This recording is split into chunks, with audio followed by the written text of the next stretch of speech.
Decorated mini composition books using jelly prints and stamps. Warning, some parts are done out of full view, but I feel you can learn how to do this as presented. Be sure to subscribe to my channel and you won't miss more jelly print or art journaling projects. So I bought these mini composition books from the dollar store. I think they were 3 for $1.25, $1.50. And I put a layer of gesso on them. They have a black edge on the one side, and I painted that with gesso. If I was doing it again, I would not do this. So there are some of my jelly prints that I have, and I am applying them with Mod Podge onto the book. And right there where I've left, where you still see the white, that's kind of the binding that goes around the book. That I would have left white or left black if I were to do when I do this again, because I definitely will be. This will be a stocking stuffer and a thank you gift and a mini hostess gift. You know, the uses are endless. So the jelly prints that I have are pretty much done either on deli paper or, like this one, on Reader's Digest paper. I only have a 5x7 jelly plate at this time, so I make and do. And I just trim off the excess by opening the book. And I'm putting a layer of Mod Podge on top as well. Just double checking the corners and the edges to make sure that everything is adhering properly, and drying it as I go. Now, I didn't have a specific person in mind or event in mind for gifting these, but if you did, you could definitely go with someone's favorite color or theme or pattern, and you could design a jelly print specific to this. I'm just going through my jelly print stash. Now, I realized after doing the first one that the pages stuck, so on future ones, you'll see me put a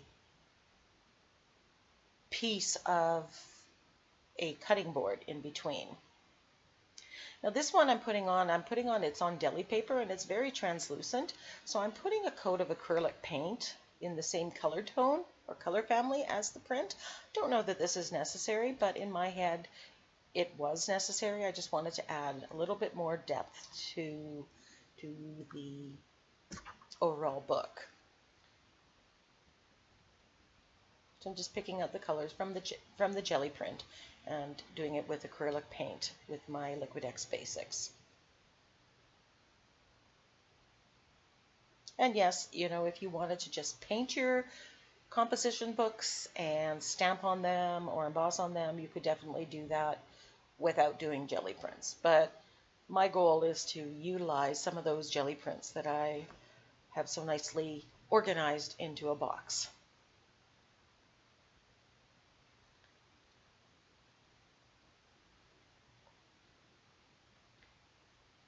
So I'm putting something between the pages, and I'm putting this here. I'm going to cut it, and I decided that I just want a little bit more texture, so I really scrunch up the jelly print.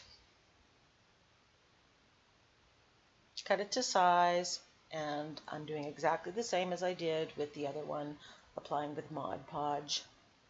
And I'm not too careful to get this perfectly smooth because I like the idea of the texture on it. This is a jelly print that I did using my leaf stencil and autumn colors. And you can see where the Mod Podge is a little bit more white right now. You can see the texture that's developed there.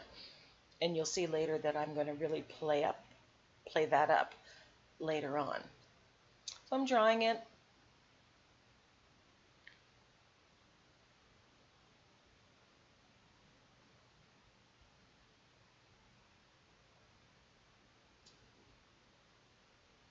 Here's a close-up of the texture. It's just amazing, and it feels really good. You get the different depth, and I think it made a difference to put um, the acrylic paint on underneath.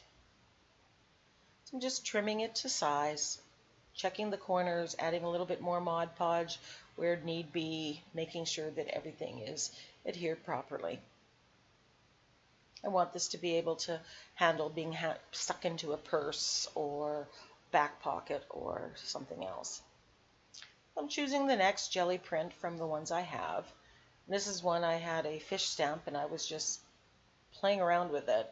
I kind of like the idea. You can see that it's been stamped and the jelly print is on Reader's Digest pages. Some of the print comes through, but again, you have that layer, that texture. So it's like you've designed this background in a very complicated process. And that's one of the benefits of using a jelly print is you get all that texture and you've done all the work ahead of time.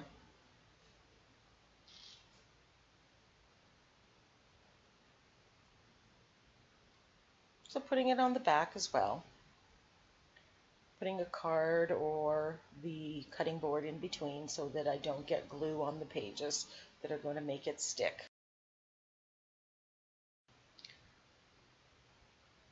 Sealing the outside with Mod Podge.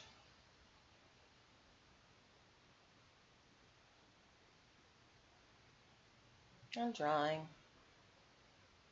Trimming off the excess. Checking the edges. Making sure everything's glued down properly so it's not going to fall apart as people throw it and utilize it. So I'm thinking, am I done now? Nope, absolutely not. But decide I'm going to color the binding, which was my plan. Decide I'm going to go with blue on blue and kind of coordinate it that way. I'm using Prussian blue from Grumbacher. It's a student grade. Love the color. It was one of my brand new colors, so I had to dig it out and use it.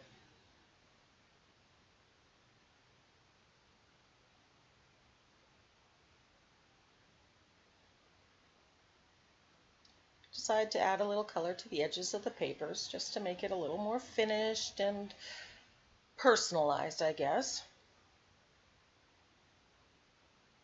Touching up some of the binding color.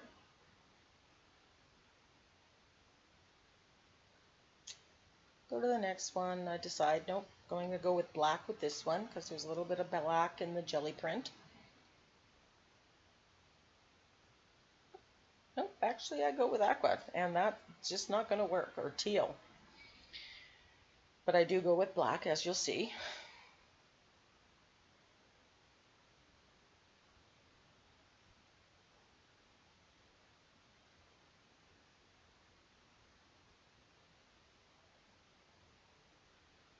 And I'm just applying it straight from the tube on the binding. So as you will see, all of them end up with black bindings. Oh, nope, actually they don't. But dark bindings, two I think with black. So I don't know that I would, I would think about it before I would gesso them to making them white before I do it, because I don't know if it was necessary to paint them if you wanted to leave them black.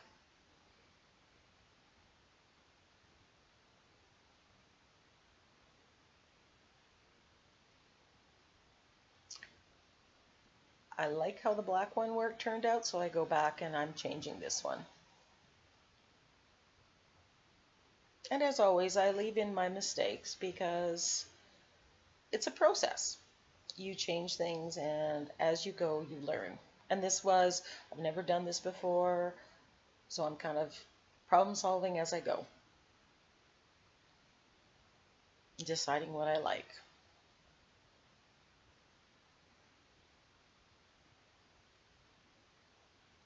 So here's the leaf one, and I decide that the black is just too stark. The contrast, it just really didn't go. So I'm looking around, and fortunately Yvonne had some brown. So I used the brown, again Liquitex. kind of a reddish brown, and drying it.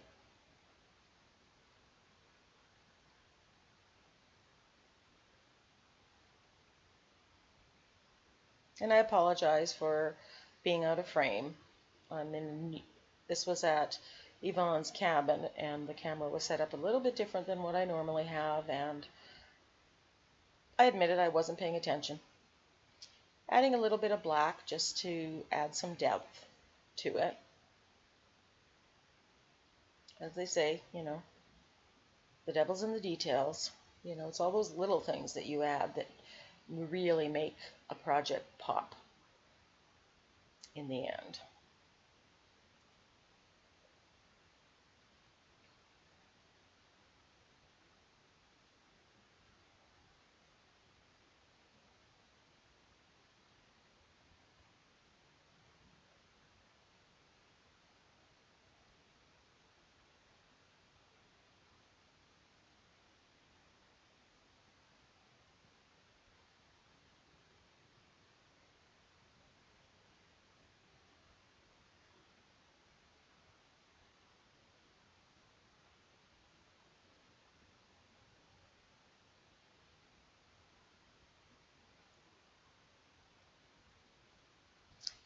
Just using the distress ink around the edges.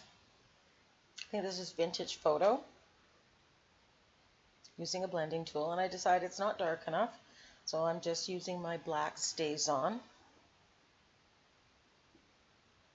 And again, I'm off camera. I apologize. And then I decide to rub the blending tool over the texture of the wrinkled deli paper, and it's just adding an incredible amount of visual texture.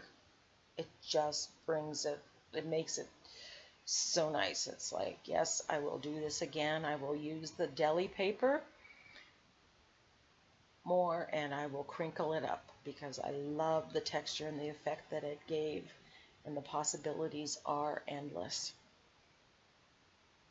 So I'm just opening up the book and using the blending tool with the StazOn ink just to darken the edges. Typical art journaling technique applied to making the cover of the book. I'm doing it with this one as well.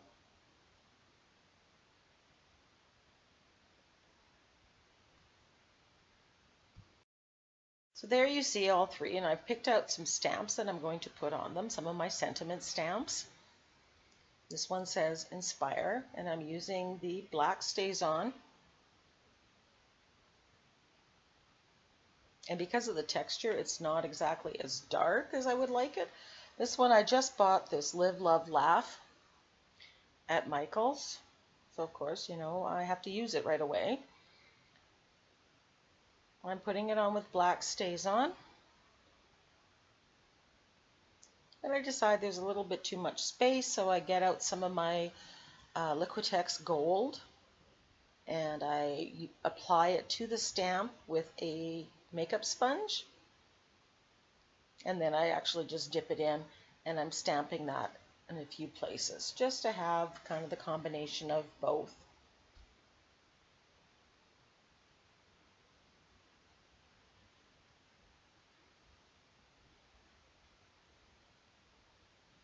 And the joy of it, once you've sealed it with Mod Podge, you can erase something quickly with the acrylic paint if you make a mistake.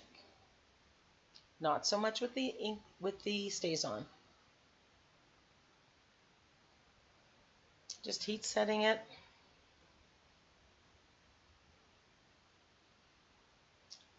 Putting a piece of paper where I don't want the stamp to go and putting it on. Just a little bits here and there. Just to add a little bit more detail. Cleaning the stamps with the acrylic paint. You don't want it to clog up your stamp, so please use a baby wipe and clean it off. I'm just using the makeup sponge and putting gold on the edge of the papers.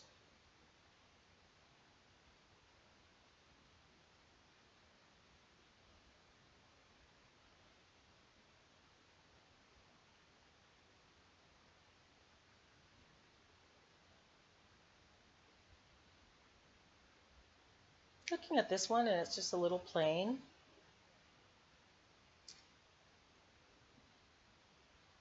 I'm going to stamp it. This is Choose Joy, kind of with the teal paint, I believe. I'm adding some splatters in the same color,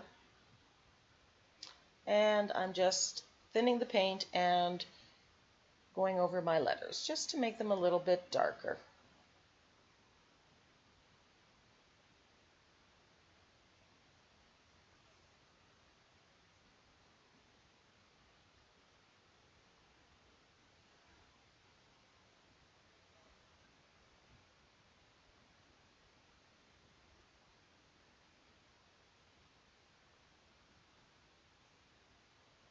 And the stamp says Choose Joy.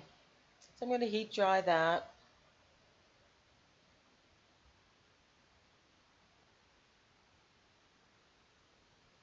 I'm adding some of the metallic blue along the edges just to color the sides of the papers, like those expensive books that you get.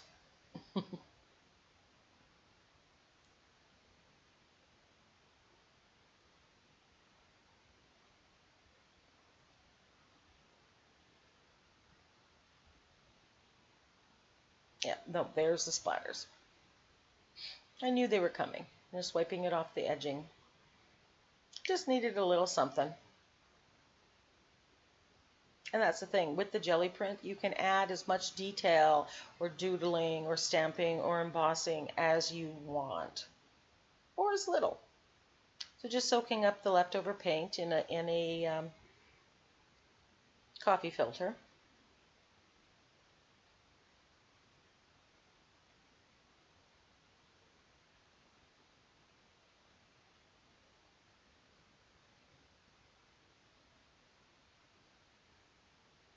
Drying it.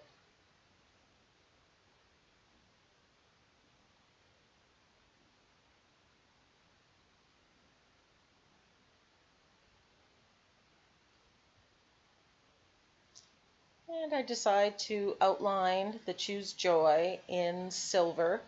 And with a stylus, I'm adding dots on this bubble print. This is made from a die cut that I use when I jelly print it. I'm just adding the silver. If you add it somewhere, you add it somewhere else. These will make great gifts, thank yous, or stocking stuffers. Have fun making them. Thanks again for watching. Subscribe, like, or share. I love to hear what you would like to see on my channel.